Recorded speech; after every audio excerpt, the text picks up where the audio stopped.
Continuing our special series on China's SOEs, the state-owned enterprises. Most of them were established back in the 1950s and 60s. They cover core industries like energy, aviation, telecom, construction, you name it, each of them playing a pivotal role. Decades after the reform and restructuring of these SOEs, some of these firms have managed to claw out from the depths of the financial crisis to join Fortune 500 list of companies. Our reporter Guan Yang finds out what it took for such a transformation. Innovating with products while being aggressive in business strategy, not an easy balancing act for a company, leave alone a government-owned one struggling to keep up with the market. But for state-owned NHI Group with an annual turnover exceeding 10 billion yuan, merger and acquisition in a short period of just 7 years was the way to achieve that balance. And doing so saved the business. The most difficult time was before the merger of Shenyang Heavy Machinery Group and Shenyang Mining Machinery Group. Both were struggling in the market at that time. The revitalization of the old industrial base pushed our company from being more dependent on government support to becoming more market-oriented. During the transition, the country's top leaders had been frequent guests and gave advice on tapping the company's potential and adapting to the new market environment. The importance of these state-owned enterprises, or SOEs, cannot be overstated.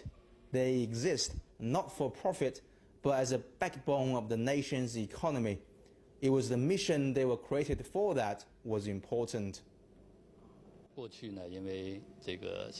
Take one of our products as an example, the tunnel boring machine. The core technology wasn't in our hands for many years, so we had to rely on foreign firms to do the job. Some of the country's sensitive and confidential geographical information could be leaked during such a project. That's why, as a state-owned company, we had to protect the state interests and develop these projects on our own. When these SOEs were first established, the entire nation's economy relied on them.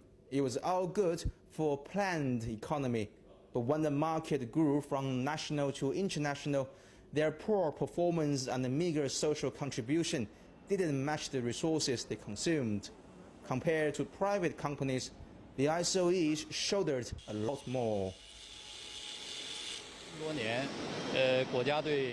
Since the central government has already poured huge amount of money into the SOEs for acquiring assets and carrying out research and development, it doesn't make sense to reinvest these efforts into the private sector. So just like many other kind of investment, what counts are the actual returns. And in today's fast-growing economy, the share in the global market is there for these SOEs to grab.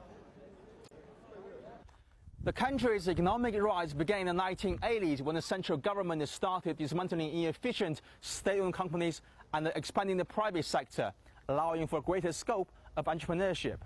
Now the pendulum has begun to swing the other way. Many of the country's SOEs have grown into giants. The reform and the restructuring was once painful, but that has pushed the companies to stand out in the global market, and those days of being over-reliant on government help are long gone. Guan Yang, CCTV, Shenyang, Liaoning Province.